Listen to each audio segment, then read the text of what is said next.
evening. Let me repeat that since we started recording. Hello, everyone. Good evening. Welcome to this workshop. Thanks so much, Ms. Pendergrass. I appreciate that intro. They've been doing great things in the community and, helping people with entrepreneurship and pushing people towards their goals and showing them how to actually achieve what they have in their hearts and their minds to do as entrepreneurs. And it's a wonderful thing. I applaud them for everything. Yeah, I hate rushing. I'm trying to rush and I'm trying to make sure I cover all the points. Hold on 1 second. Line so that you all can hear me. All right. And just a little bit about myself. Like she said, I have a real estate background and a social work background, as well as credit services. So I've helped a lot of people get their credit up and above 700s, 800s, so on and so forth, with the notion of helping them to get houses, helping them to get cars, helping them to get business loans, helping them to get whatever it is that they are trying to attain in this world. So credit is really the key. Credit is that hurdle that everyone has to jump over to get to that next level, whether it be, like I said, real estate, you want to get, if it's an investment property, a personal property, even if you just want to rent an apartment, they're going to check your credit. Trying to get a car, they're going to check your credit. You're trying to start a business and you need capital to actually grow your business and get the funds to, actually get your business going. They're going to check your credit. Even if you have business credit, they still want you to have your personal credit in order to be a personal guarantor, is what it's called. So however you slice it, you got to get your credit in order.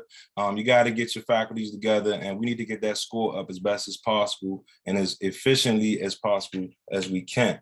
So with that being said, we're going to get into it, and I will be sharing my screen momentarily. All right, and coming over here. Let me know that you can see my screen. Can you give me some thumbs up, some ones, some something? Can you put it in the chat?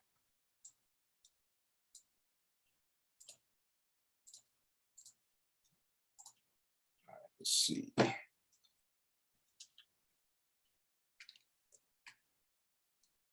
Let's see. Andrea, you there? Okay, there we go. Yes, I can see it. Yes, I can see it. Perfect. I got some thumbs up. All right, so with that being said, we're going to get started. We're going to talk about a path to financial empowerment. Like I said, it's through your credit. All right, that's how we're going to get to where we're trying to go in life. That's how we're going to reach our goals. All right, and today's realities, about 43 million people have a 599 credit score or lower. Nearly half of Americans don't know their credit score. The average debt is over $225,000, with many having less than $500 in savings. Excuse me. And I mean, if you think about that, just think about how many people are homeowners, have condos, have cars, have all of this debt, but they have less than $500 in their savings account. It's Christmas time. You know how many people are just going to blow those credit cards up and actually, drive their credit into a hole just so that they can say that they bought this flat screen on Black Friday and all this type of stuff. So that's something to keep in mind. 49% have no retirement, and only 18% know they're on track to reaching their income goals for retirement. So with that being said, that's where you get the little old lady at the Walmart who's signing your receipt when you're leaving out of the store. That's where you get these should be retirees enjoying their golden years, working at a counter at Walgreens or wherever. They can't retire because they didn't plan properly. They didn't have it together. They didn't understand their financial literacy. They didn't have their credit in order. They did not put away that money so that later on that they could retire and be comfortable. 65% have no will. 82% have no trust. 70, if they even know what a trust is, 71% have no power of attorney. All right. So what does that mean? In your older years, I don't want to say we fall apart, but we get older. All right. And things happen. You may have to go to the hospital, God forbid, you lose people, you lose family members. They had no will. Even, Prince? I believe he died. He didn't have a will. They did not know what to do with his estate. So now you got all these vultures trying to attack your estate and take whatever it is that you did have instead of your kids, benefiting from it and actually, taking advantage of the strong decisions that you made when you had the time to make All right, so we want to change all that. The point is to, better your financial literacy. And like I said, it all starts with credit. Over 58 billion in unclaimed life insurance policies, bank accounts, pension stocks, and other assets and property. Once again, that goes back to people just not having their faculties in order, not planning for retirement when they get old and things like that. And every 2 seconds, our identities are stolen. And these are today's realities, okay? And like I said, the reason for this is because in our education, we never got the real education that we needed, which is finances. When school, they teach you about everything. They teach you trigonometry, they teach you calculus, they teach you physical education. No one teaches us the things that we really need to know, which is how to manage our money. You never had a credit class. Why is that? Like, how can I go through 12 years of school and no one ever teach me about something so important that I'm gonna need every day of my life when I'm an adult?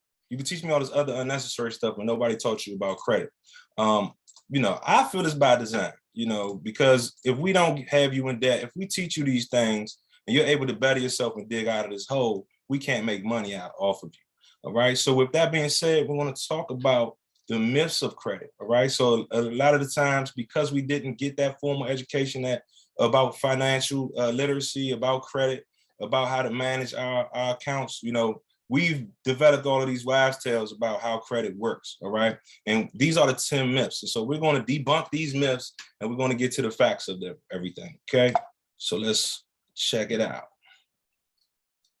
All right, myth number 1, credit agencies are empowered with some kind of governmental authority, all right? The fact is that credit agencies have no legal authority at all. They are simply private companies. Oops, I'm sorry. They are simply private companies who are in the business of selling credit information. So a lot of times people assume that the credit bureaus are some governmental agency such as the IRS or the CIA or the FBI, right? They think they're one of those type of bureaus, where they're not. They just call themselves bureaus, and in doing so, they scare everyone, okay? They're actually just private companies like any other company. And I always equate them to like a shoe company. They're sort of like Nike, Adidas, and Reebok, right? They all sell the same product, which is you and your information. They sell that to creditors and different companies so that they know who to market to and how to market to you all properly, all right? And with that being said, these agencies do not communicate with one another as you may think that they do. You may think that they, work hand in hand with one another to come up with these scores that you get when you're with Experian, Equifax, or TransUnion. But it's further than that from the truth. They are single entities, each working on their own thing. They don't work with one another, and they just sell your information. All right, so they're not governmental authorities. They're just private-owned companies that can actually sell your information to other companies. Myth number 2, the credit agencies are required by law to keep derogatory items on your credit report for 7 to 10 years. This is a myth. There is no law that requires credit agencies to report anything at all on you. And credit agencies are, however, required by law to automatically remove all derogatory items older than 7 years, or in the case of bankruptcy, 10 years. All right. So there's no law that says that they have to report anything on you. However, each person in America they look at you like you have dollar signs on your head, and you do, because they know you're going to create habits, whether they're good habits or poor habits, but they want to take advantage of that. And they want to make sure they capitalize on each person that they can. So while there is no law that requires them to say anything about you, there is a law that says that, hey, after 7 years, you cannot continue to talk bad about Miss King or Miss Arias or whoever, right? You can't continue to put this bad information in about Miss Green, right? At a certain point in time, you have to start telling people about stuff that happened 7 years ago, 10 years ago, okay? So there's no law that requires them to report anything on you at all. However, there is a law that requires them to remove it.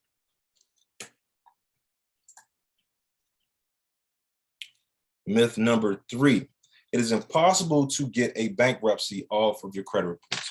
Bankruptcies come off just like any other derogatory item that is incorrectly reported, obsolete, erroneous, misleading, incomplete, or that cannot be verified. Remember, the nature of the item has nothing to do with its removal under the Fair Credit Reporting Act. All right, there's something called the Fair Credit Reporting Act of 1971, and it was put in place to actually save us as the consumer from being taken advantage of by the credit bureaus, okay? And so people have gotten a notion that, hey, I got a bankruptcy, and because I got this bankruptcy, I'm just stuck for a mandatory 10 years of bad credit. All right, that's not the case. All right, so bankruptcies, just like any other item, can come off of your credit reports. Again, if they're incorrectly reported, they're obsolete, erroneous, misleading, incomplete, and cannot be verified. So you may have a bankruptcy, but let's say they have the wrong address. Let's say they have your name misspelled. They have the wrong middle initial, right? They have to actually then verify that this is actually you. There may be 3 or 4 Audrey Williams in the world. There may be Audrey W. Williams or Audrey M. Williams, right? How do you know this is me? Let's make sure that this is me. So what that means is that these credit bureaus, when they report stuff, they're supposed to have all their ducks in a row before they say anything about you, right? But 9 times out of 10, they haven't done their job. So we have to push them to the fire to actually verify any and all information that's on your credit reports. And if it's in any way incorrect, obsolete, erroneous, misleading, incomplete, or cannot be verified, it has to come off of your reports, no matter what the type of derogatory item that it is. Myth number 4, the information on your credit report cannot be changed. All right. So I get that question a lot. It's like, well, how long is it going to take to, fix my credit? Or how long, does it take to change my score? People just think that the score, whatever it is some magical number that they're stuck with, almost like a tattoo, right? Well, it's not. The opposite is true. Under the Fair Credit Reporting Act, both the federal and various state laws require that items be removed if they are not 100% accurate or cannot be verified in a timely manner. Again, there we go with the 100% accuracy. Like I said before, they're supposed to verify 100%, not 99, not 98, not 97%. They're supposed to verify 100% that this item is yours and that you are the person in question, all right? And if it cannot be verified in a timely manner, it has to be removed, all right? Timely manner being 30 days. Credit bureaus have 30 days to actually research anything that you dispute, 30 days to figure it out and get back to you from the time that you actually dispute the item.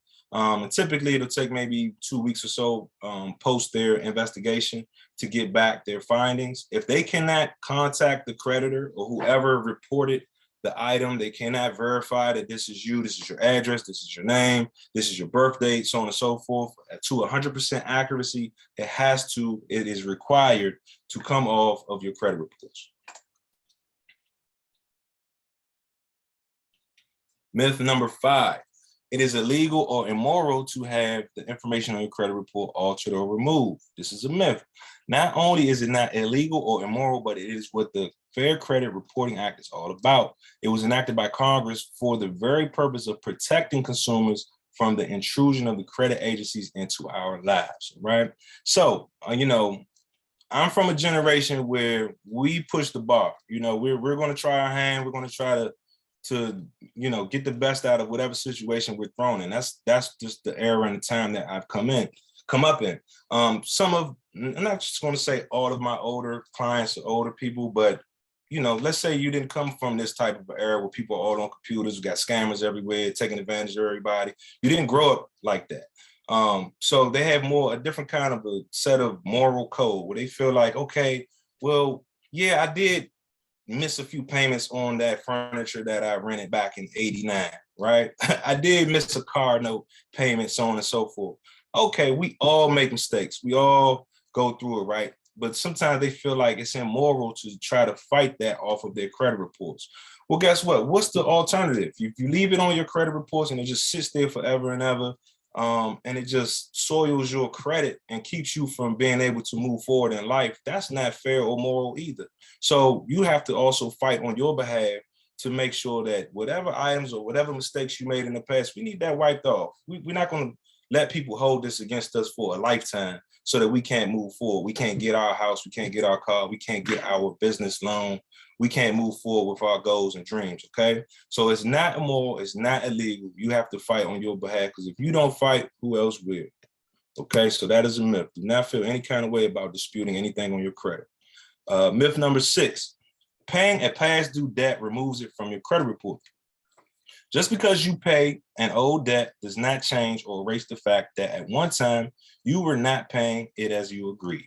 Can this record be changed? Absolutely. So that goes back to being able to dispute everything on your credit reports, no matter what it is. Also, not feeling immoral or ill ethical about disputing something that was reported on you 5, 6, 7, 8, 10, 20 years ago. Just because it's supposed to come off of your credit reports, it's required, doesn't mean that everybody does their job.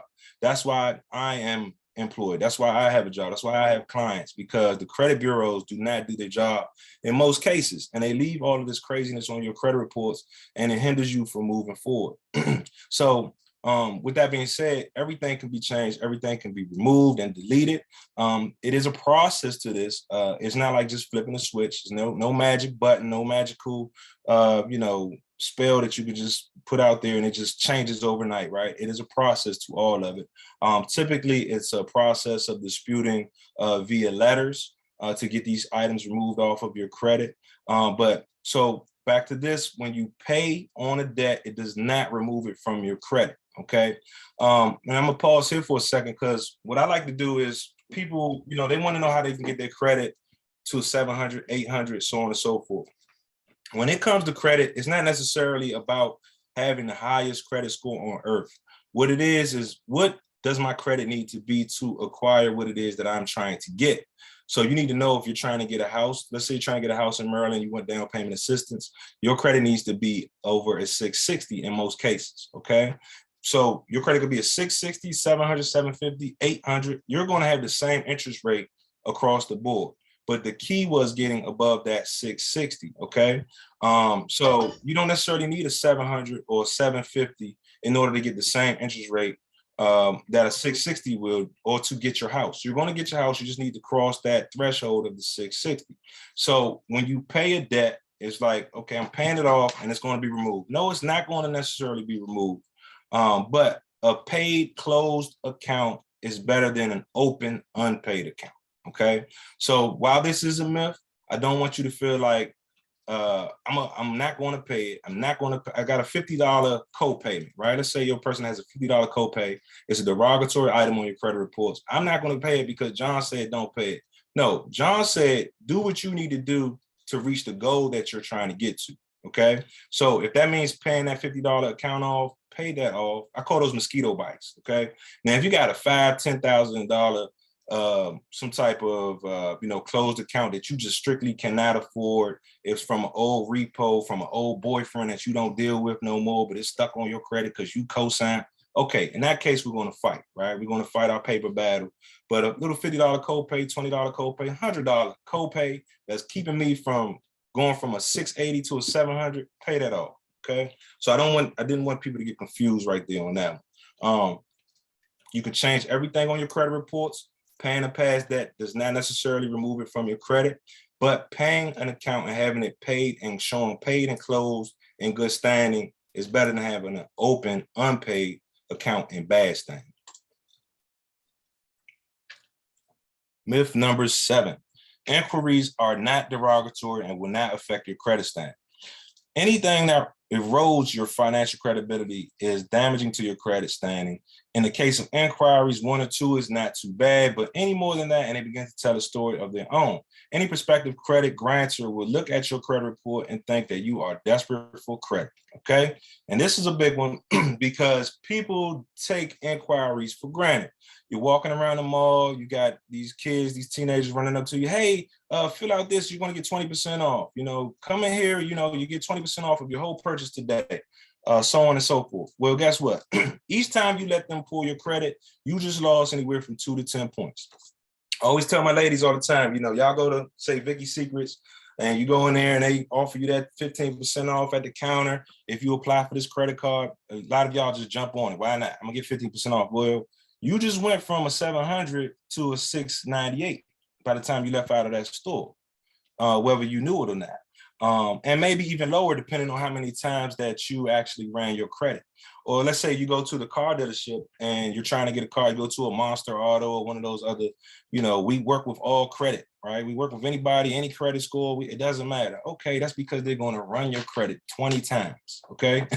They're literally going to run your credit 20 times to find one bank that's going to take a chance on you and give you the craziest interest rate you've ever seen in your life, right? You're going to drive off with a car, but you want to pay for that car about 5 times over by the time you pay it off, okay? And with each of those inquiries, you lose anywhere from 2 to 10 points, and those inquiries stay on your credit for 2 years.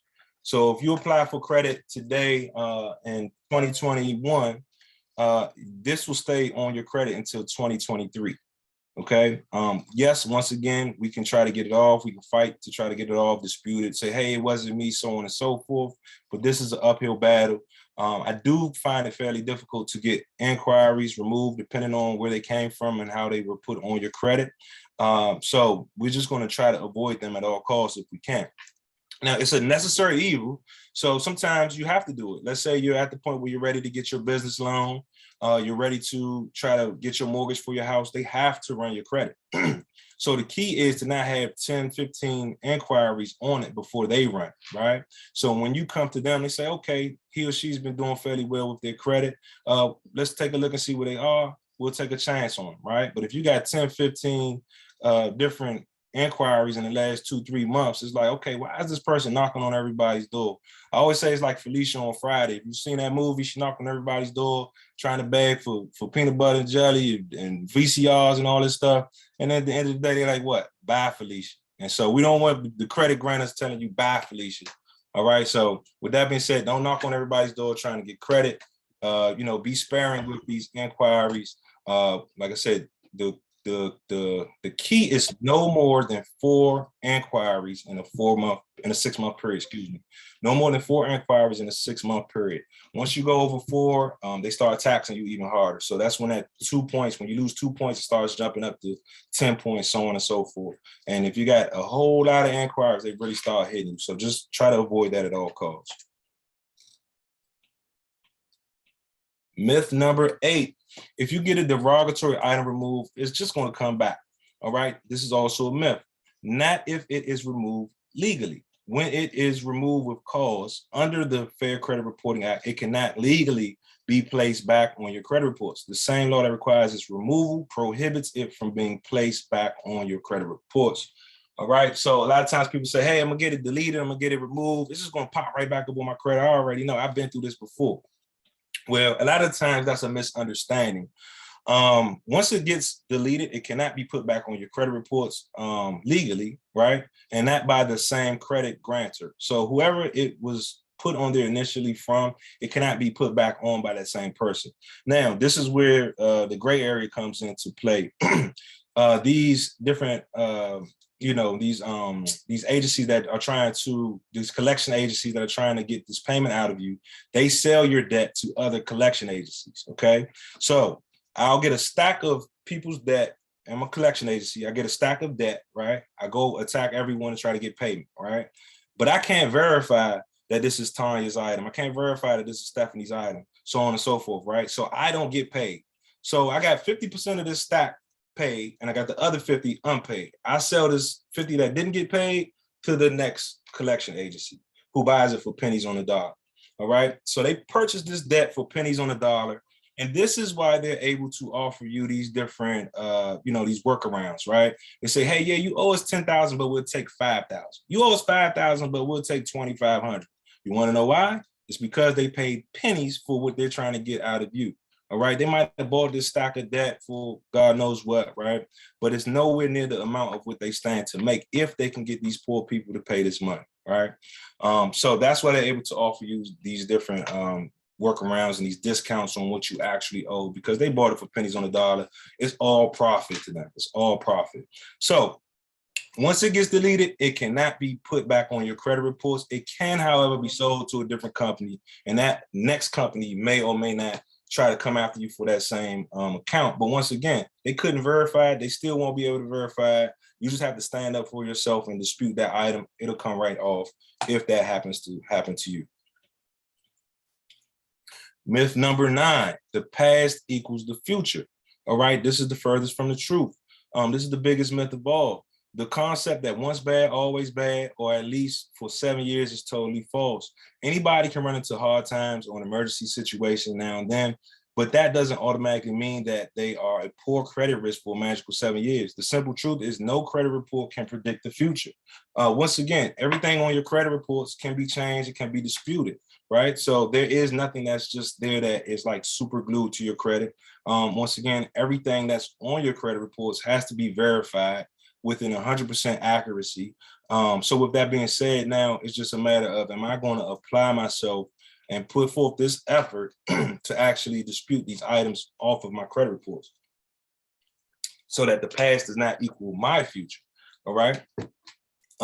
Once again, like I said, we all get into hardships, things happen, but you know, we can all change these items. It's just a matter of us forcing the credit bureaus to actually do their job and do what they are claiming that they are doing, which is providing a service, when in reality, they are just taking advantage of everyone, in my opinion. But we have to make them actually do their job, which is to verify all the items. And if they can't, they got to take it off by law. Myth number 10, I cannot restore my credit on my own. All right, so this is also a myth. Yes, you can restore your credit on your own. You can try to do it yourself, just like you can represent yourself as an attorney in a court of law, but you can also allow experienced professionals to educate you and assist you in restoring your credit profile. Yeah, so once again, we all can dispute and fight on our own behalves, and or you can hire a professional who does this all the time to help you and walk you through the process, okay? And, you know, you have me as a resource now, so if you all need help with your credit, you need help trying to navigate this whole process, feel free to reach out to me, and I will put you in good hands and we can actually get you to the next level with your credit score. I do consultations all the time, so I'm more than happy to help everyone that's on this call. All right, so this is where we get educated. You may want to break out a pen and paper for this part. We're going to talk about how your credit score is calculated. All right. As you can see, this is like a pie chart. You might remember this from high school, where it breaks down how your credit, breaks down how anything is calculated, right? There's 100%, and we got to equal up to 100%. And so with that being said, we got to figure out what are the major factors of our credit, okay? As you can see, there are two larger pieces of this pie than the others, all right? And that is your payment history and the amount of credit that you use.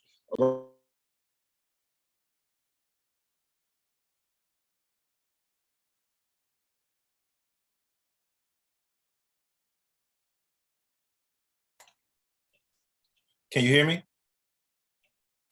think we might have had a technical issue. Yes. Okay, perfect. So we're talking about how your credit score is calculated. And once again, like I was saying, these two pieces of the pie are the major components of your credit: your payment history and the amount used or your utilization. So your payment history is how you pay. This is your mortgage, this is your car note, this is you being on time. So like I tell everybody, the biggest key to your credit is never be late. You can absolutely never be late when it comes to your credit score. If you want to have good credit, and you've decided that your credit is important to you, it's going to help you to get your business loan, or your house, or your car, whatever it is you're trying to get, you absolutely cannot be late, and you cannot take that for granted. A lot of times people may have a $10 credit card bill, or a car note or other, and I'm not going to pay it this month. Can you mute your phone, please? Whoever that may be. Hold on one second. I can mute whoever that is. There we go. All right. And so with that being said,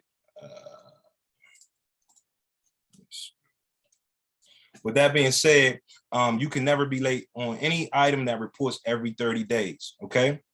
That shows that, hey, if you're late and you're typically on time, maybe that person is going through something. Maybe something happened in their life. Maybe they lost their job. Maybe they're sick. Maybe who knows, right? But this credit score, all it is a gauge of how safe it is to lend you money, right? So if you were late the last few months or this month or whatever the case may be, do you think it's safe to lend you money right now? Most likely not. And so what will happen is your credit score, the number will reflect that. All right.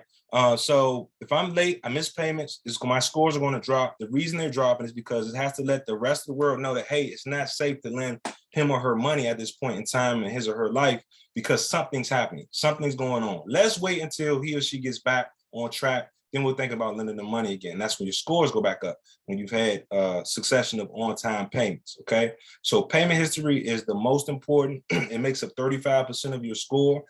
Just imagine if you're in school and you're missing 35% of your grade, you cannot have an A in that class. I don't care what you do, all right? This is your test, okay? So if you fail in all your tests, you have a D at best in this class, okay?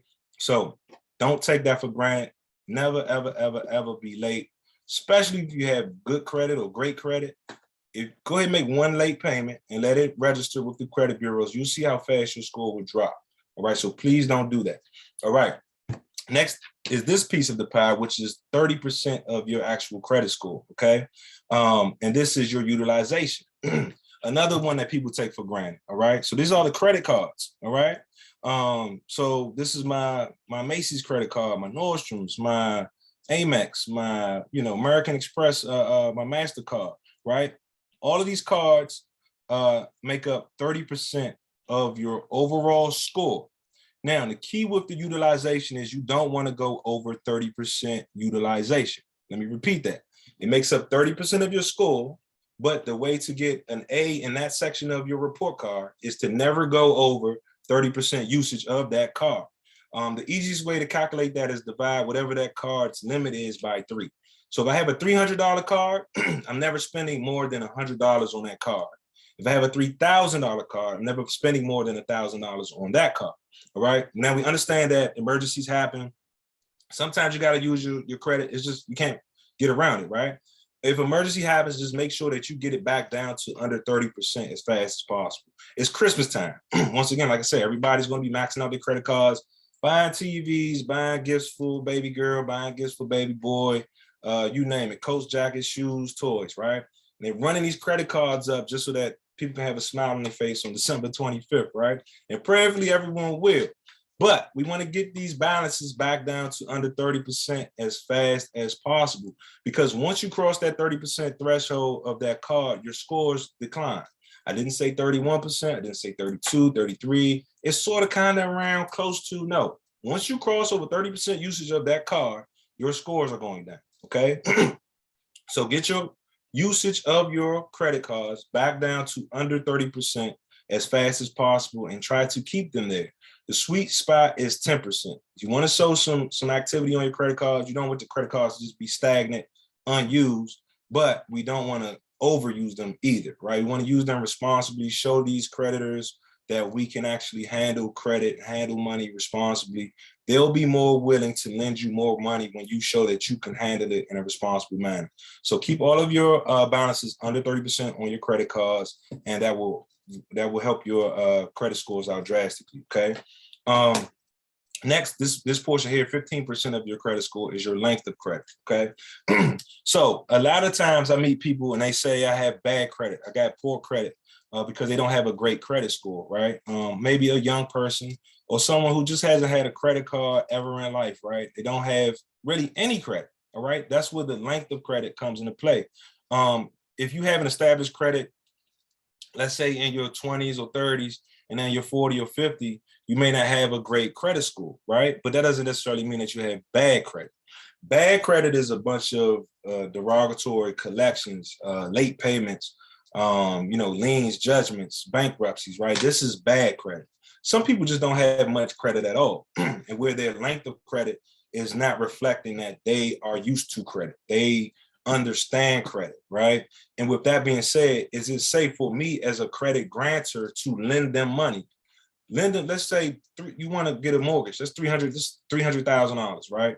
or you just want a high credit card, you want a business loan, you want to get $50,000, right? But you have no length of credit, meaning that you don't understand credit. You have no history of handling credit. You can't show that you know what to do with this money once we give it to you.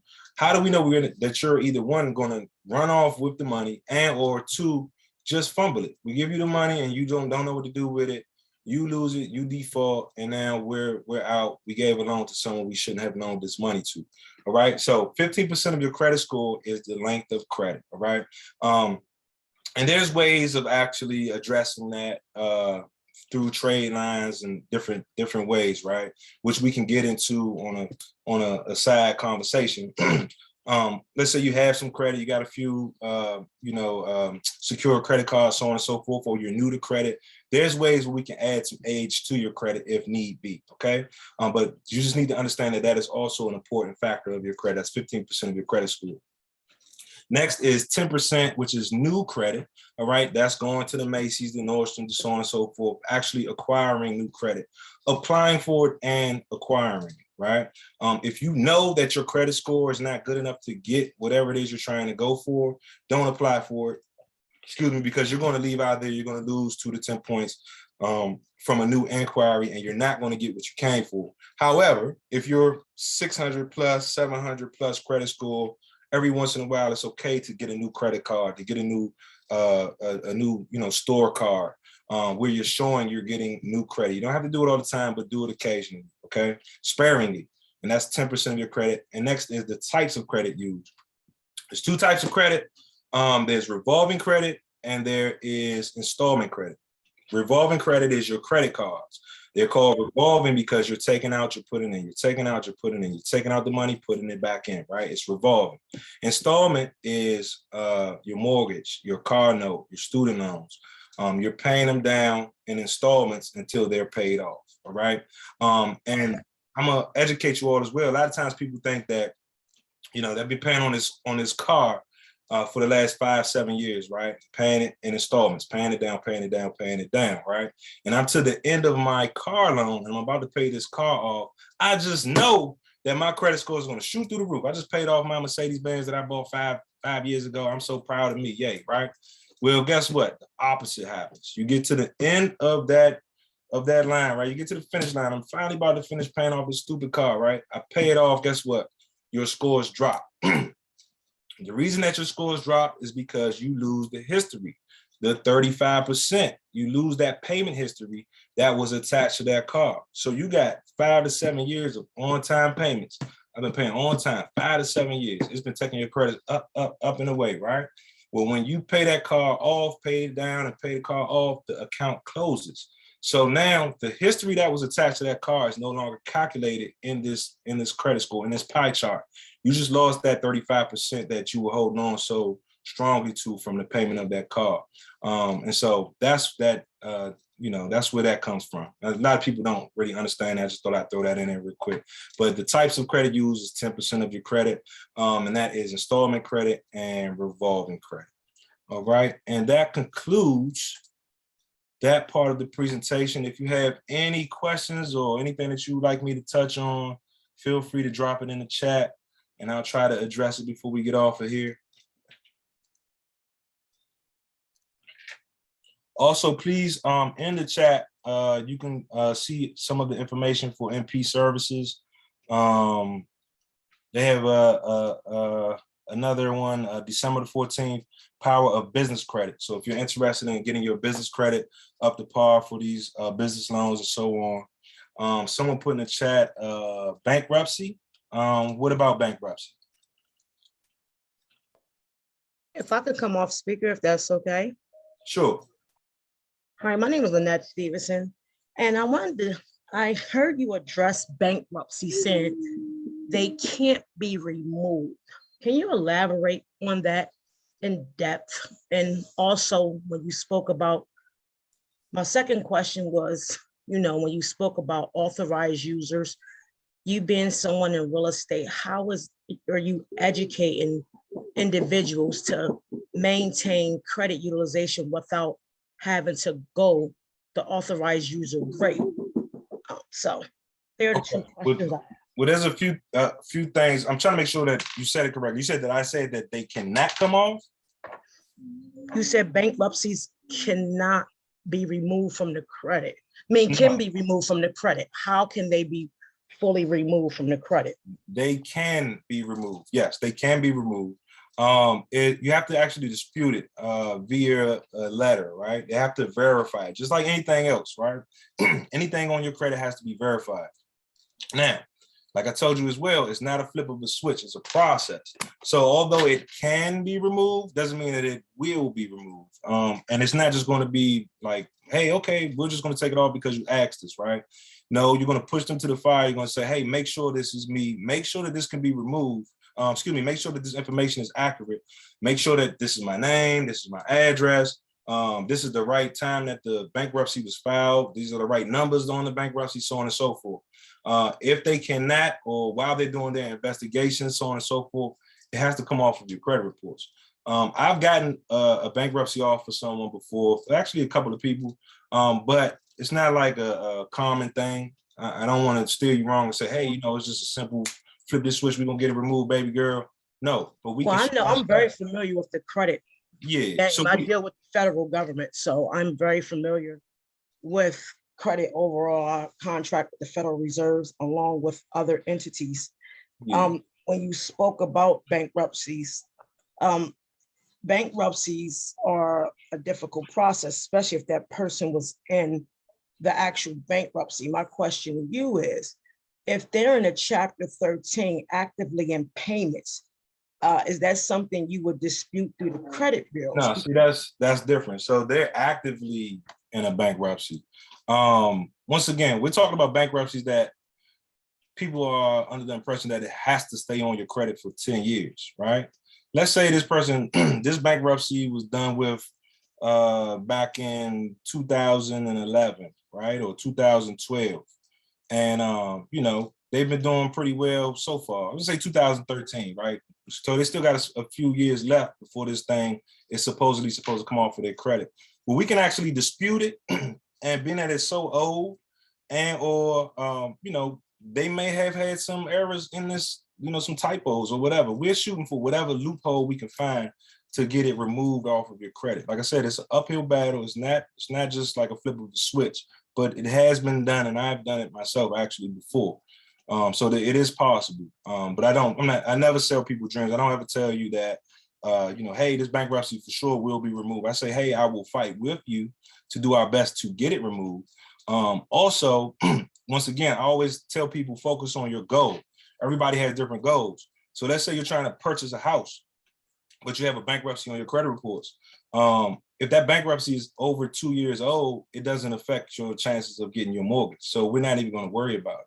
It's not really affecting your credit in such a manner that's going to keep you from getting your house. I have people, who have 660 pluses, but they still have a bankruptcy on a credit report from years ago, right? And like I said, you don't necessarily need a 700 or 750 or 800 to get your mortgage. And if someone has a 750, they're going to get the same interest rate as a 660 in Maryland if they're getting down payment assistance. So that particular person, everyone is a fingerprint, right? They're all individual. Everybody's different, have different circumstances. You have to play the cards that you've been dealt. So that person who unfortunately has a bankruptcy, but it's older than 2 years, they can still purchase their house, and they don't need a 700. They just need to be a 660, if that makes sense. It does. And my next question, you said you're a real estate or a mortgage broker? I'm a realtor with Sansa Properties, licensed in Maryland and DC. Yes. Okay. When you speak on credit utilization, isn't it more so difficult when you have individuals add trade lines that's not under a family or relative because it's considered public record? And when they do add those trade lines for a quick fix to get the mortgage, isn't that setting them up for more so getting the offer rescinded because you guys do 3 credit pools? No, it depends on, like I said, everybody's a fingerprint. Everybody's individual. It depends on who you know and what they're capable of. So, everybody's individual. I don't necessarily, especially as a realtor, I'm not going to advise people to necessarily just get trade lines. Like I told you, I never sell people a dream. I'm not going to tell you that there's a one size fits all type of fix, right? We have to figure out what your goal is, where you are, right, with your credit, what your deficits are. Do you have low credit history? Is your utilization too high? Do you have a lot of collections? You may have collections. The next person may not have any collections. You may be on time with all your payments. The next person may not be on time with any of their payments, right? So we have to address everyone individually. There's not a cookie cutter, one size fits all kind of a fix to the problem. But we have to address it from the standpoint of what is your goal? What are you trying to do? So then from there, I'll say, okay, well, who do you know? Okay, because you may have a grandmother, grandfather, uncle, brother, sister who is willing to make you an authorized user. And I know that's a term that a lot of people may not be aware of, but an authorized user, and I always get kind of scared when I tell people about authorized users, but since you brought it up, authorized users, when someone makes you an authorized user on their credit card, okay, which is also essentially adding a trade line to your credit reports, okay? Now, the problem with that is, okay, now I've taught you a new term. You go out here and you try to get added to your boyfriend, your cousin, sister's credit card, and they add you to the wrong credit card, the only credit card that they're not really paying. Because, let's say, okay, yeah, I work with you. I'll add you to my credit card, and I put you on the one that I care the least about, right? The one that's kind of maxed out, kind of over the balance, that I pay on time sometimes, not really all the time, right? But that's the only account that you have on your credit reports, right? They have multiple, they have several. This is just one card out of maybe 10.